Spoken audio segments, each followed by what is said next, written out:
Hello बच्चों, मैं निशार अहमद स्वागत करता हूं आपका इस चैनल पे। और अभी जो हमारा बीएसटी का सीरीज़ चल रहा है उस सीरीज़ का वीडियो नंबर 12 होगा। अभी तक मैंने 11 वीडियो अपलोड किया है। उम्मीद है कि आपने तमाम वीडियो को देखा होगा और वहां से आपको क्वेश्चन का जो कलेक्शन है वो बेहतर लगा होगा। जैसा कि मैं बार बार आपको बताता हूं कि क्वेश्चन इस सीरीज़ में मैंने वही कलेक्ट किए हैं जो एग्जाम में पूछे जाते हैं और पूछे जाएंगे। ठीक है, तो आइए शुरू करेंगे आज का जो सीरीज़ है। इससे पहले कि हम लोग शुरुआत करें, ये 12वां वीडियो होगा। आपसे गुजारिश है कि आप चैनल को सब्सक्राइब कर लीजिए और इसी तरीके के वीडियो अगर आपको अकाउंट में चाहिए और समय से चाहिए तो उसके लिए आप बेल आइकन को भी प्रेस कर देंगे ताकि आपका जब भी मैं वीडियो अपलोड करूं आपको नोटिफिकेशन मिल जाएगी। एक छोटी सी गुजारिश और भी है आपसे कि आप हमारा प्लेलिस्ट चेक करो, वहां से आपको सैकड़ों वीडियो मिल जाएंगे अकाउंट के, थ्योरी के, प्रैक्टिकल के, ऑब्जेक्टिव के, जो आपके एग्जाम के लिहाज से बनाए गए हैं। ठीक है, आइए शुरुआत करेंगे 87 नंबर क्वेश्चन से। स्टॉक एक्सचेंज के कार्य बताना है। हालांकि मैंने पिछले वीडियो में स्टॉक एक्सचेंज के बारे में बहुत डीपली बताया है, आप उसे ज़रूर देखिए, वहाँ से आपको काफ़ी सीखने को मिलेंगे। हालांकि बहुत ज़्यादा आपको सीखना नहीं है, अभी आपको एग्जाम के पॉइंट ऑफ व्यू से आपको चीज़ों को याद करना है, पढ़ना है और शॉर्ट नोट्स उसके तैयार करने हैं ताकि आप एग्जाम में लिख सको। बाकी आप जब जैसे जैसे आप बड़े होंगे आप धीरे धीरे इन चीज़ों को, इस मार्केटिंग को समझ जाएंगे। अभी तो आप सिर्फ जो है सो कपड़े मार्केटिंग में जाते होंगे, कपड़े खरीदने जाते होंगे, आप अभी सब्जी खरीदने जाते होंगे और बहुत सारी चीज़ें, छोटी मोटी ज़रूरत की चीज़ें खरीदने जाते होंगे। लेकिन जब आप नौकरी में जाएंगे, जब आप पैसा कमाएंगे तो आप अपने पैसे को सेव करना चाहेंगे। आप पैसे को सेव करना चाहेंगे, ऐसी जगह रखना चाहेंगे जहाँ से आपको उस पैसे का रिटर्निंग भी मिले। ठीक है, तो एक सिंपल ही होता है कि आप बैंक में रख दीजिए। आप दूसरा तरीका यह है कि उसी पैसे को एक ऐसे व्यक्ति को दे दीजिए जिस पैसे से वो बिजनेस करे। ठीक है, और उस पैसे का जो भी कमाए वो आपको वापस कर दे। ठीक है, एक मुफ्त रकम के रूप में मिल जाए। ठीक है ना। तो कभी कभी क्या होता है कि अच्छी अच्छी कंपनियां जो शुरू में डेवलप करती है, शुरू में आती है, उसके पास अच्छे आइडियाज़ होते हैं और वो धीरे धीरे डेवलप कर जाती है। जैसे आप पबजी वगैरह की कंपनी को देख लो, ये गेम स्ट्रीमिंग वगैरह की जो कंपनी होती है, टेक्निकल जितनी भी होती है, शुरू में इतनी अच्छी काम करती है, इतने पैसे मिलते हैं। जो भी लोग उसमें शेयर लगाते हैं, जो भी पैसा लगाते हैं, वो मतलब यूँ समझो कि धनी हो जाएगा, राइट ना। लेकिन कुछ ऐसी जगह पे आप पैसा लगाते हो, हालांकि ये लॉन्ग टर्म के लिए होता नहीं है, क्योंकि गेम वगैरह क्या होते हैं कि एक समय के बाद, एक जनरेशन के बाद धीरे धीरे वो खत्म हो जाता है, एक नई चीज़ की तरफ लोग आ जाते हैं। ठीक है, तो वो अलग चीज़ है। फिलहाल आपको क्या समझना वो समझिए। आपके पास जो पैसे हैं, जो आपके पास बचत है, जो धन है, उस पैसे को आप सिंपली बैंक में रख दीजिए या किसी ऐसे व्यक्ति को दे दीजिए, ऐसे मार्केट में दे दीजिए जहां इसकी ज़रूरत है और वो उस पैसे का बिजनेस करेगा। ठीक है, तो एक मार्केट है, यहाँ एक मार्केट है जहाँ पर एक कंपनी है, मान लो XYZ कंपनी है जिसको 100 रुपये की ज़रूरत है, 100 रुपये की ज़रूरत है। तो ये 100 पूंजी है जिसको बेचना चाहता है, 100 का शेयर है जिसको बेचना चाहता है। लेकिन इसको पता है, मान लो कि बहुत बड़ी रकम है, तो ये कोई एक आदमी इसको दे नहीं सकता है। तो इसने क्या कर दिया कि 20 के हिसाब से 20 पार्ट में इसको तोड़ दिया। 20 पार्ट में अगर तोड़ दिया तो इसको पर हेड कितना रुपया चाहिए? 5 रुपया चाहिए। 20 पार्ट में तोड़ दिया मतलब पर हेड उसको 5 रुपया मिल जाएगा, तो 20 के हिसाब से 100 रुपया हो जाएगा इसको। तो कहने का मतलब यह है कि एक शेयर का वैल्यू कितना हो गया? 5 रुपया।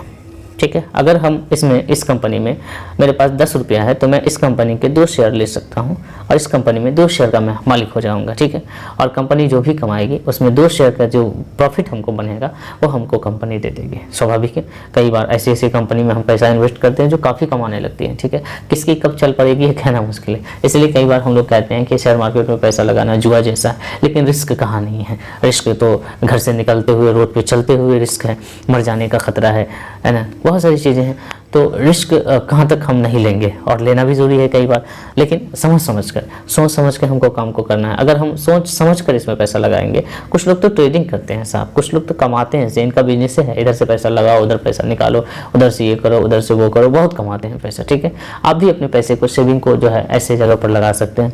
अपनी अब प्रचार भी देखा होगा, म्यूचुअल फंड के जरिए आप इन्वेस्ट कर सकते हैं। बहुत सारे ऐप हैं जहाँ के से आप अपने पैसे को डायरेक्ट बैंक में ना रखकर या तो बैंक के जरिए भी लिंक करके आप शेयर मार्केट में पैसा डाल सकते हो। ठीक है, वहाँ ये पैसा कौन यूज करेगा? तो वो कंपनी यूज करेगी जिसको सरकार ने अथॉरिटी दी है कि आप आम आदमी के पैसे को यूज करके जो आप कमाएंगे उसका कुछ ना कुछ हिस्सेदारी आप उस आम आदमी को भी पहुँचाएंगे जिसका पैसा लेकर आप बिजनेस कर रहे हैं। ठीक है, तो आप देखते हैं कितनी बड़ी बड़ी कंपनी सब होती है, रिलायंस वगैरह होती है, कितनी बड़ी बड़ी कंपनियां सब है। इसके पास पैसे कहाँ से आए? किसी पेड़ से लाया है इस तौर पर, या खुद का छपाई किया है? नहीं, हम जैसे लोगों से पैसा लिया है ना, जो जिनके पास पैसे हैं, जो बैंक में ना रखकर उस कंपनियों को पैसे देते हैं। सर क्यों देते हैं?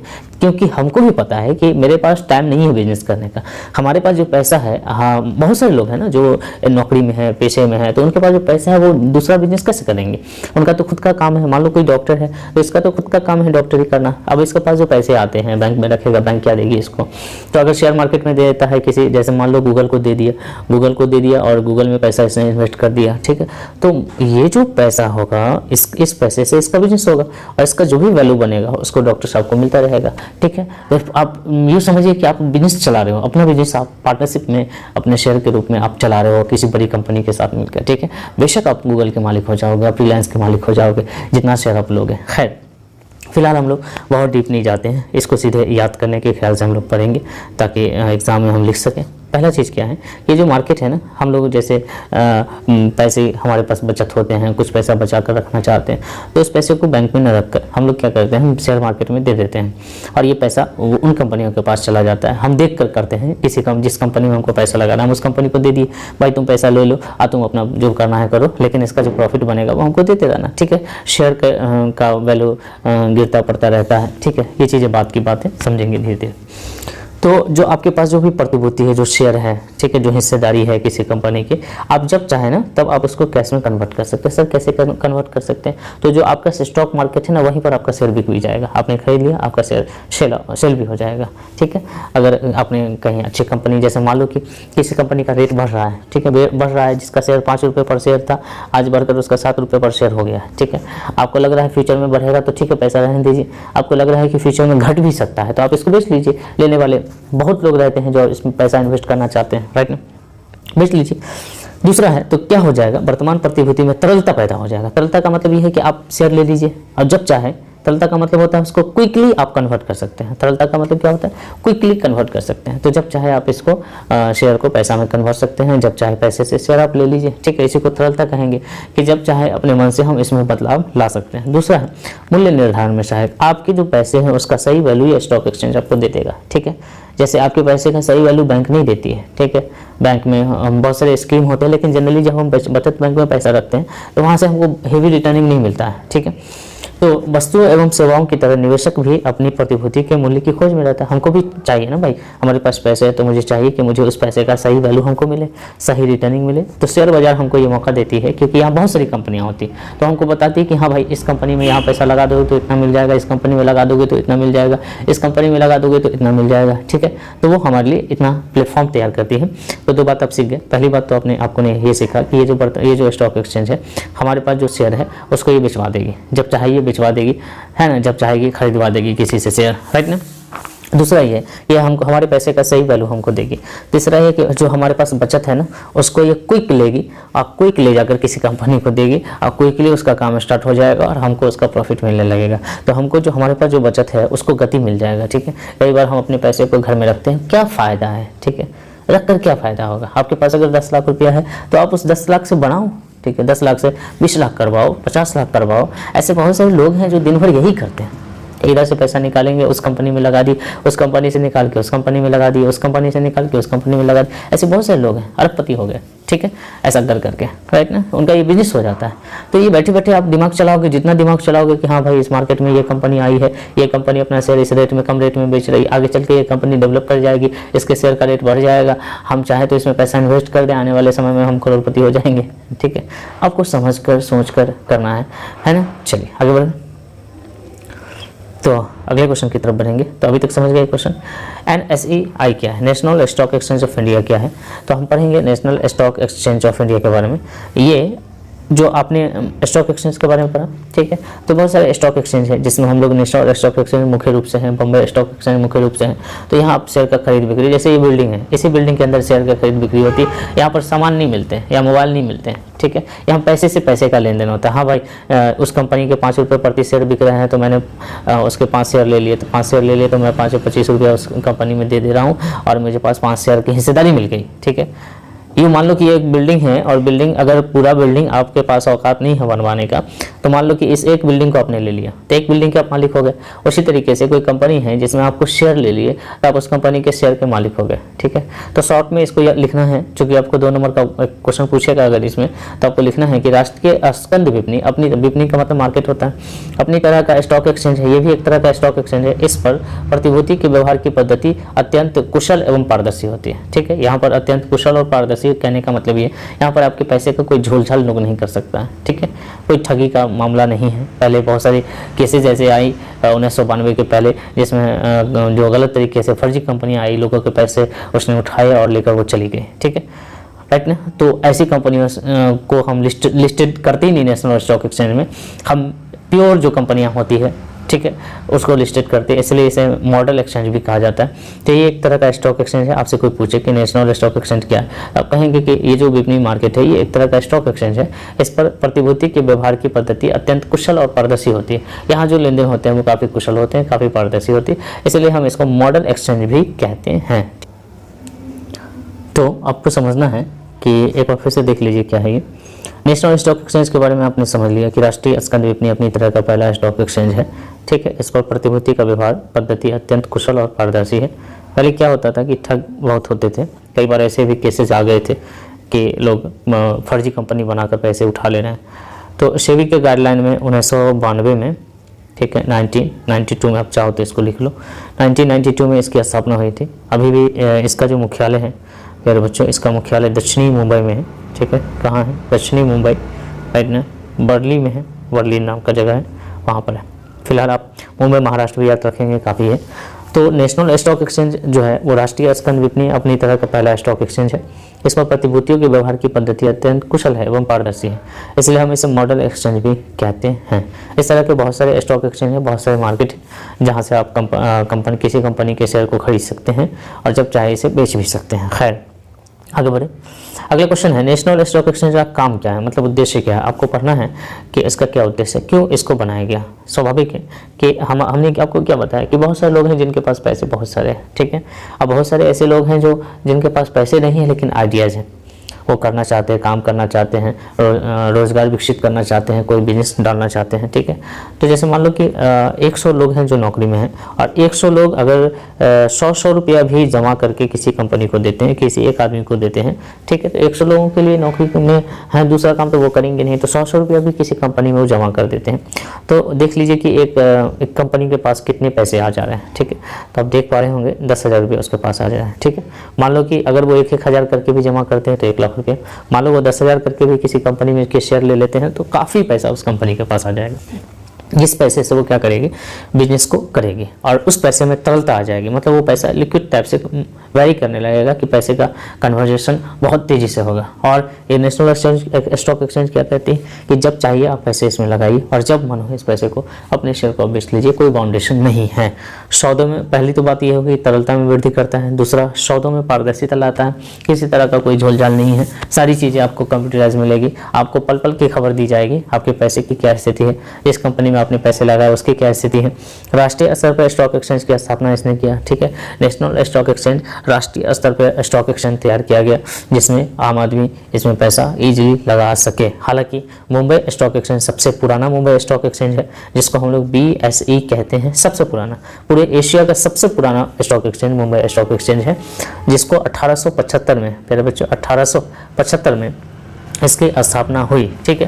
बॉम्बे स्टॉक एक्सचेंज के नाम से 1875 ईस्वी में इसकी स्थापना हुई, ठीक है। तो ये एशिया का सबसे पुराना है। लेकिन एक नई तरीके का जो गठन बना, जो शेयर मार्केट बना, वो नेशनल स्टॉक एक्सचेंज था, जिसमें तरलता में वृद्धि की गई, सौदों में पारदर्शिता लाया गया, राष्ट्रीय स्तर पर एक नया स्टॉक एक्सचेंज को एक नई पहचान मिली। ऐसा काम करने का काम नेशनल स्टॉक एक्सचेंज ने किया। तो ये एक ऐसा मार्केट है जहाँ पर आप शेयर को खरीद सकते हो और बेच सकते हो इजिली। तो क्वेश्चन क्या था हमारा, पिछला question, national stock exchange of India का मॉडल एक्सचेंज क्यों कहा जाता है। तो आप सिंपली उसको कहना कि national stock exchange of India को मॉडल एक्सचेंज इसलिए कहा जाता है, मॉडल एक्सचेंज इसलिए कहा जाता है क्योंकि यहाँ पर जो काम होते हैं ना बिल्कुल मॉडल तरीके से होते हैं, कुशल होते हैं और पारदर्शी होती है, किसी तरह का कोई झोलझाल यहाँ नहीं होता है, ठीक है। इसलिए हम इसको कह सकते हैं कि काफ़ी मॉडल है, काफ़ी नया है, तो मॉडल एक्सचेंज कहा जाता है इसको। इसका काम तो अभी पढ़ लिया मैंने, तरलता में वृद्धि करता है, सौदों में पारदर्शिता लाता है, राष्ट्रीय स्तर पर इसने काम किया, ठीक है। अब हमारे पास है OTCEI क्या है। ये भी एक तरह का शेयर बाजार है जहां से आप अपने शेयरों को खरीद सकते हैं किसी कंपनी के, और अगर आप कंपनी वाले हैं तो अपने शेयर बेच सकते हैं। तो बहुत सिंपल है।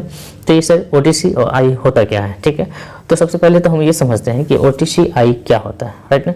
OTCEI का फुल फॉर्म आप समझ लीजिए, ओवर द काउंटर, ठीक है, एक्सचेंज, ऑफ इंडिया, ठीक है, राइट ना। तो over the counter exchange of India, OTCI का फुल फॉर्म क्या हो गया, over the counter exchange of India, ठीक है ना। तो हम समझते हैं इसको कि यह परंपरागत स्टॉक एक्सचेंज जो अभी तक चलते आ रहे हैं परंपरागत तरीके से, स्टॉक एक्सचेंज से भिन्न एक ऐसी विशेष, ठीक है, एक ऐसी विशेष स्थान रहित है। स्थान रहित का मतलब इसके बारे में आपको विशेष कोई स्थान नहीं, जैसे आपने नेशनल स्टॉक एक्सचेंज के बारे में पढ़ा कि वहाँ एक जगह है जहाँ आप जाकर शेयर खरीदेंगे बेचेंगे, वो भी ऑनलाइन होते हैं, लेकिन ये आप इजीली ऑनलाइन कर सकते हैं। इसमें आप जो भी शेयर खरीदेंगे बेचेंगे वो ऑनलाइन तरीके से, कंप्यूटराइज तरीके से, मोबाइल से कर सकते हो, ठीक है। ये काफ़ी ईजी होता है, राइट ना। पूर्णतः कैपिटलीकृत होता है स्टॉक एक्सचेंज है ये, ठीक है, एक ऐसा स्टॉक एक्सचेंज जो पूरी तरीके से टेक्निक से जुड़ा हुआ है। आप मोबाइल के जरिए, कंप्यूटर के जरिए आप यहाँ पैसा लगा सकते हो, जब चाहे बेच सकते हो, ठीक है। पारदर्शिता काफ़ी रहती है, काफ़ी आपके हाथ में मोबाइल है, आप देख सकते हो अपने शेयर के बारे में स्थिति क्या है, कंपनी के बारे में क्या स्थिति है, ये सारी चीज़ें आप देख सकते हो, राइट। इसकी स्थापना भारतीय कंपनी अधिनियम 1956 की धारा, इसकी स्थापना 1992 में की गई, और ये भी इसका जो स्थापना हुआ था ये भी मुंबई में हुआ था, राइट ना। ये भी कहाँ हुआ था, मुंबई में हुआ था। और ये एक तरह का ऑनलाइन पोर्टल है और एक तरह का ये ऑनलाइन ट्रेडिंग सुविधा प्रदान करता है, ठीक है। ये आप ऑनलाइन तरीके से अपने शेयर को खरीद सकते हो और बेच सकते हो, राइट ना।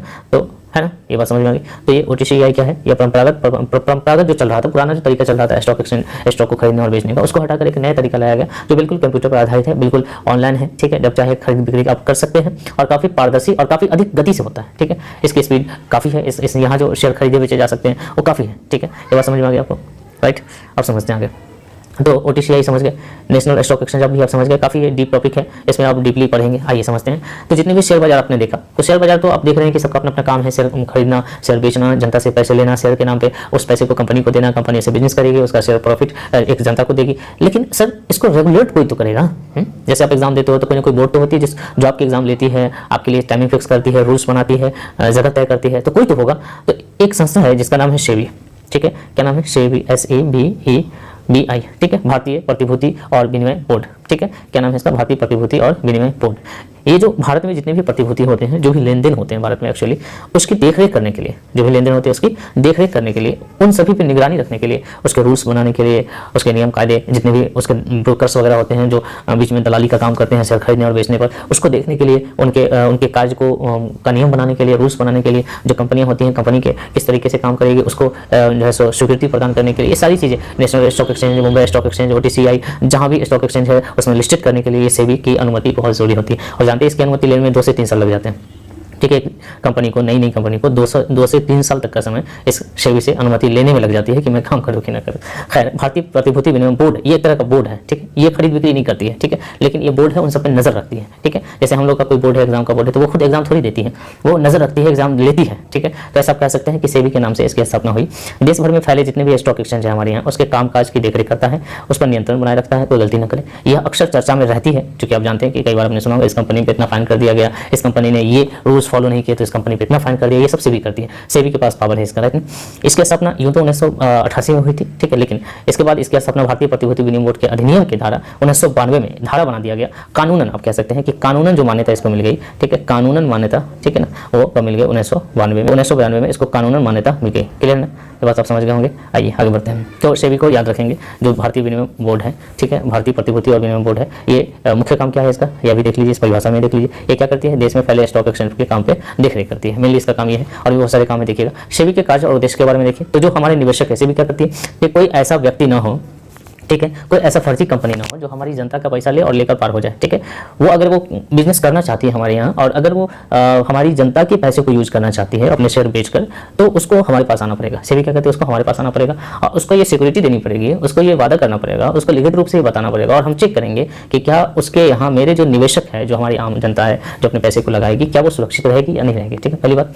दूसरी बात कि जनता की जो बचत है वो लगातार पूंजी की तरफ ये आकर्षित करती है कि तुम घबराओ नहीं, मैं बैठा हूँ, सबका बाप बैठा हूँ, राइट ना। तुम अपने पैसे को लगाओ कंपनी में, ठीक है। जितनी भी कंपनी मैंने लिस्टेड की है वो सब बिल्कुल राइट है, कहीं से कोई फर्जीवाड़ा नहीं होगा, तुम लगाओ, मैं बैठा हूं ऊपर में, ठीक है। और कोई घपलेबाजी करेगा हम उसको बख्शेंगे नहीं। ये कौन कह रहा है, सेबी कह रहा है, ठीक है। तो आपको समझना है, तो जनता की जो बचत है उसको सेबी क्या करती है, सेबी भी चाहती है कि आम आदमी पैसा किसी कंपनी में लगाए, ताकि उस कंपनी से कोई बड़ा काम हो, उस बड़े काम से कोई प्रोडक्शन हो, कोई प्रोडक्शन से हर आदमी को फायदा होता है, राइट ना। पूंजी बाजार पर नियंत्रण करने के लिए दलालों की जो प्रक्रिया होती है, जो ब्रोकर्स होते हैं, ठीक है, जो प्रतिभूति शेयर खरीद बेचने का काम करवाते हैं, ठीक है, उधर से पार्टी से ले लिए, उधर पार्टी को दे दिए, ये सारी चीज़ें करते हैं, तो लोग कई बार गलत भी करते हैं, ठीक है। तो उनकी जो गलतियां हैं उसमें नियंत्रण करने के लिए, दलालों प्रक्रियाओं पर नियंत्रण करने के लिए इसकी स्थापना की गई है सेबी की। एक बार फिर से समझिए, तो सेबी जो है भारतीय प्रतिभूति और बीमा बोर्ड जो है, इसको संक्षेप में सेबी कहा जाती है, आप लिख सकते हो। इसकी स्थापना 1988 में हुई और कानूनन दर्जा 1992 में मिली, और ये देश भर में जितने भी स्टॉक एक्सचेंज है उसका ये मतलब फादर है, राइट ना। और उसको वो जितना भी काम करेगा इसी की देख रेख में करेगा, जितना भी स्टॉक एक्सचेंज है, राइट ना, चाहे वो नेशनल स्टॉक एक्सचेंज हो, बॉम्बे स्टॉक एक्सचेंज हो, बाकी चीज़ें। आगे बढ़ते हैं, तो यहाँ समझते हैं सेबी के काज भी समझ गए। निवेशक के हित की रक्षा करनी है, जनता के बचत को लगातार पूंजी की तरफ लाना है, पूंजी बाजार पर नियंत्रण का काम करना है, ठीक है। तो यहाँ तक समझ गए होंगे। आगे बढ़ते हैं, विपणन क्या होता है, ये बहुत ईजी क्वेश्चन है। विपणन का मतलब समझते हो, जहाँ आप मार्केटिंग करने जाते हो, तो मार्केटिंग में आप सिर्फ थोड़ी होते हो, आपके साथ साथ वो विक्रेता भी तो होता है ना। कि आप गए दुकानदार नहीं और खरीद के लिया, ऐसा होता है क्या? नहीं होता। अब ये बात समझ लीजिए कि विपणन जो होता है इसी को विपणन प्रबंध भी कहते हैं। तो विपणन या विपणन प्रबंध की मैं जहाँ तक बात करूँ, तो जो मार्केट होता है ना, मार्केट में दो तरह के लोग होते हैं, एक क्रेता और दूसरा विक्रेता, ठीक है। ये शॉर्ट क्वेश्चन चल रहा है, राइट ना। इसके बाद लॉन्ग क्वेश्चन की तरफ बढ़ेंगे। तो एक जो क्रेता और विक्रेता है, माय डियर, ये बात समझना। तो विपणन प्रबंध के अंतर्गत सबसे पहले ग्राहकों की आवश्यकताओं को पता लगाया जाता है। अगर आप बेचना चाहते हैं, मार्केटिंग करना चाहते हैं, अगर आप बेचना चाहते हैं, कोई दुकान खोलना चाहते हैं, तो सबसे पहले ये पता कर लो कि कस्टमर क्या चाहता है, जो चाहता है वही बनाओ, और उसी के अनुरूप उत्पादन किया जाता है। उसके बाद विपणन कार्यक्रम तैयार किया जाता है, कैसे बेचना है, कब बेचना है वगैरह, जिसके अंतर्गत उत्पाद पे ध्यान देना है। सबसे पहला अहम चीज़ क्या होता है, उत्पाद जो आप बनाकर बेचेंगे, आम आदमी को ये पसंद आना चाहिए, चीप एंड बेस्ट होना चाहिए, बेहतर होना चाहिए, क्वालिटी में होना चाहिए, मूल्य ऐसा ही रखेंगे जैसा आम आदमी उसको ले सके, ठीक है। जैसे कि आपने देखा होगा कि जब शुरू में एक साबुन आती है, डव के बारे में सब जानता है, बेहतरीन साबुन है, हालांकि मैं प्रचार नहीं कर रहा उसका, लेकिन आपने देखा शुरू में क्या था कि उसके बड़े फाइल आते थे, मतलब वही करीबन 40 के आसपास, ठीक है ना, जहाँ तक मुझे याद है। धीरे धीरे उसने एक छोटे फाइल भी बनाया 10 रुपये वाला, राइट ना। ऐसा उसने क्यों किया? क्योंकि हमारे यहाँ बहुत सारे लोग हैं जिनकी चाहत तो है कि हम उस साबुन को यूज करें, लेकिन उसके पास उतने पैसे नहीं है कि उस साबुन को यूज कर सके, तो उन्होंने छोटा फाइल बनाया 10 का। मतलब ये है कि मूल्य आप कंडीशन के अकॉर्डिंग तय करेंगे, जो वहाँ के लोग हैं, जैसे जिस तरह की वहाँ का इकोनॉमी है, जिस तरह का वहाँ का वातावरण है, जितना वो कमाते हैं उसी के अकॉर्डिंग आप मूल्य तय करेंगे। वितरण का साधन आप देखेंगे, वितरण का मतलब ये है कि आप कैसे उसको जनता तक पहुँचाएंगे, आम आदमी तक कैसे पहुँचाएंगे। तो कई तरीके होते हैं, या तो आप डायरेक्ट जनता तक ऑनलाइन के तरीके से सेल कर दीजिए, किसी का ऑनलाइन प्लेटफॉर्म से जुड़ जाइए, आप अपना दुकान डाल दीजिए, ब्रांचेज खोल दीजिए, या किसी दुकानदार को दे दीजिए, कमीशन पे बेचकर आपको पैसा दे देगा। कई तरीके हैं। तो थोक व्यापारी से आप डायरेक्ट होलसेलर को दे दीजिए, होलसेलर वाला रिटेलर को दे देगा, या आप खुद डायरेक्ट रिटेलर को दे दीजिए अगर आपकी छोटी मोटी कंपनी है, तो ऐसा कर सकते हैं। बहुत सारे तरीके हैं। विज्ञापन भी करवाइए आप, क्योंकि आप मार्केटिंग जब करेंगे, आप जब सामान बेचेंगे तो उसके बारे में लोगों को जानकारी भी होनी चाहिए। पहली बात तो ये कि आपका उत्पाद होना चाहिए, मूल्य होना चाहिए, वितरण होना चाहिए। वितरण के लिए आप जगह ढूंढिए, इस जगह पर ले जाकर इसको बेचेंगे। विज्ञापन का मतलब होता है प्रमोशन करना। आप अपने कंपनी के प्रोडक्ट के बारे में प्रमोशन करवाइए, अच्छे लोगों से करवाइए जिनको दुनिया जानती है, ठीक है ना। आगे बढ़िए। यदि संबंध में निर्णय लिए जाते हैं, आदि के संबंध में निर्णय लिए जाते हैं, किसके संबंध में? तो अगर आपको माल बेचना है, मार्केट में टिकना है, तो आप सबसे पहले उत्पादन लेकर आइए जो आप बेचना चाहते हैं। मूल्य देख लीजिए कैसा होगा, किस तरह का होगा, इसको लोग ले पाएगा कि नहीं ले पाएगा। वितरण देख लीजिए कि ये कस्टमर तक पहुंचेगा कैसे सामान, राइट ना। और इसका विज्ञापन भी समय समय पर करवाते रहिए ताकि लोगों को इसकी जानकारी मिलती रहे। इस संबंध में निर्णय लिए जाते हैं। ग्राहक संतुष्टि को सर्वोपरि माना जाता है। ग्राहक संतुष्टि को क्या माना जाता है? सर्वोपरि। जो मार्केटिंग है, मार्केटिंग में सबसे ज्यादा जरूरी क्या है? कस्टमर, ठीक है। कस्टमर आएगा तभी तो मार्केटिंग होगी। तो ग्राहक को संतुष्ट करने का सबसे ज्यादा जरूरी का काम ये है, ठीक है। ग्राहक को ज्यादा से ज्यादा संतुष्ट करने का काम हम लोग करते हैं, राइट ना, ठीक है ना। तो मार्केटिंग में हम लोग क्या करते हैं? ग्राहक को ज्यादा से ज्यादा संतुष्ट करें। देखिए एक तरह का मॉल मैंने एक फिगर लिया था, राइट ना, देख रहे हैं कितना बेहतरीन मॉल है। यहाँ दो लोग हैं, अपने प्रोडक्ट को अपने तरीके से पसंद कर रहे हैं। पहले ये सब फैसिलिटी नहीं थी। पुराने ज़माने की अगर बात करेंगे तो ये सब फैसिलिटी नहीं थी कि आप अपने पसंद को सामान ले लीजिए, कुछ लेके जाइए, आपको नहीं है वापस कर जाइए, ये सारी फैसिलिटी पहले नहीं थी, अब है। क्योंकि मार्केटिंग का महत्व हम जानते हैं कि हर आदमी मार्केटिंग से जुड़ा हुआ है, प्रत्यक्ष या अप्रत्यक्ष रूप से। किसी को जरूरत है, कोई खरीद रहा है, कोई बेच रहा है, लेकिन वो मार्केटिंग से जुड़ा हुआ है, राइट ना। जितना समझ गए। विज्ञापन में क्या है? विज्ञापन में हम लोग विपणन प्रबंध के अंतर्गत सबसे पहले ग्राहक को देखते हैं कि क्या चाहिए। आप जितना आपको याद रहे उतना लिख लीजिए। आप ऐसे भी लिख सकते हैं विपणन प्रबंध के अंतर्गत हम जो है सो विपणन कैसे करना है, किस तरह का उत्पाद होगा, मूल्य क्या होगा, वितरण कैसे करेंगे, विज्ञापन किसे करवाएंगे, शाहरुख खान से करवाएंगे, अक्षय कुमार से करवाएंगे, अजय देवगन से करवाएंगे, किसे करवाएंगे, ठीक है। संबंध में निर्णय लिए जाते हैं ताकि संतुष्ट को और ग्राहक की संतुष्टि हमको ज्यादा से ज्यादा मिलती रहे, राइट ना, ठीक है ना। इससे पहले हम लोग ने पढ़ा सेबी के कार्य के बारे में पढ़ा। सेबी क्या है? एक तरह का बोर्ड है, ठीक है। सेबी क्या एक तरह का बोर्ड है जो क्या करती है, जो स्टॉक एक्सचेंज जितने भी हमारे मार्केट में है, जितने भी हमारे देश में, उस पर नियंत्रण करती है। हालांकि इसकी स्थापना 1988 में हुई, बाद में जाकर 1992 में इसको संवैधानिक निकाय बनाया गया, राइट ना। सेबी के कार्य के बारे में हम लोग देख लेते हैं। सेबी के कार्य के बारे में निम्नलिखित है। निवेशकों के हितों की रक्षा किया गया करना है, जनता की वस्तुओं को लगातार पूंजी की तरफ आकर्षित करना है, पूंजी बाजार पर नियंत्रण करने और दलालों पर नियंत्रण करना है। विपणन पर भी पढ़ा आपने, विपणन के कार्य क्या है, ठीक है। विपणन का बहुत सिंपल उद्देश्य है वस्तु की मांग को बढ़ाना। मार्केट हम बनाएंगे, जो हमारे पास वस्तु है लोगों को बताएंगे, मांग बढ़ेगा, डिमांड बढ़ेगा, उपभोक्ता को संतुष्ट करना, उपभोक्ता की जरूरतों को पूरी करना है, चाहे जिस हाल में हो। बाजार में अपनी हिस्सेदारी बनाए रखना। अगर आप मार्केटिंग करते हो तो इसका मतलब यह है कि आप बाजार में अपना हिस्सेदारी, अपना कदम बढ़ा रहे हो, अपना जगह बना रहे हो। लाभ कमाइए, खूब कमाइए। मार्केटिंग का मतलब होता है पैसा कमाना है आपको, ठीक है। लॉस में रहकर काम नहीं करेंगे, पैसा कमाएंगे, ठीक है ना, लेकिन गलत करके नहीं कमाएंगे। ग्राहक को संतुष्ट करके कमाएंगे, अच्छा वस्तु बेच के कमाएंगे, राइट ना। ये सारी चीजें तो विपणन का उद्देश्य हो गया। अब सर विपणन मिश्रण में क्या आता है? मिश्रण का मतलब क्या है? विपणन में आप क्या क्या शामिल करते हैं? विपणन में आप 4P शामिल करते हैं। 4P का क्या मतलब? कई बार सीधे पूछ लिया जाता है कि 4P से आप क्या समझते हैं? 4P का मतलब होता है प्रोडक्ट, प्राइस, प्लेस, प्रमोशन। मैंने आपको पहले ही बताया कि आपको अगर विपणन करना है तो इन चीज़ों को मिश्रित करना पड़ेगा। ये सारी चीज़ें आपके पास होना चाहिए और सही होना चाहिए। पहली बात है कि प्रोडक्शन सही होना चाहिए, आपके पास प्रोडक्ट सही होना चाहिए जिसको आप मार्केट में ले जाओगे बेचने के लिए, ठीक है, बेहतर होना चाहिए, है ना। टक्कर का होना चाहिए, ये बोले तो टक्कर का होना चाहिए, लोग इसको देखें एक बार और खरीदने के लिए पूरी तरीके से उतावले हो जाए। देखते हो मोबाइल सेट वगैरह आती है, कुछ कुछ ऐसी सेट आ जाती है कि आउट ऑफ स्टॉक हो जाती है तुरंत, ठीक। प्राइस ऐसा रखना है जो वहाँ के लोग पसंद करते हो, जो लोग सहन कर सकते हो अपने प्राइस को, राइट ना। प्लेस आप जगह का बहुत इफेक्ट पड़ता है, 1 किलोमीटर का भी जगह बहुत इफेक्ट कर जाता है। मान लो कि एक शहर से मात्र 500 मील दूर एक कोई दुकान खुल गई है, ठीक है, तो बहुत फर्क पड़ जाएगा, है ना। वो शहर में खुलती वो अलग चीज़ थी, शहर से दूर खुल गई उसकी अलग मात्रा है, ठीक है। और किस स्थान पे आप किस तरीके से माल बेचेंगे। प्रमोशन का मतलब ये है कि आप कंपनी के प्रोडक्ट को किस तरह प्रमोट करेंगे, कैसे लोगों तक पहुंचाएंगे, ठीक है, कैसे उन तक जानकारी पहुंचाएंगे, किसके जरिए जानकारी पहुंचाएंगे, ये सारी चीज़ें आपको पढ़नी थी।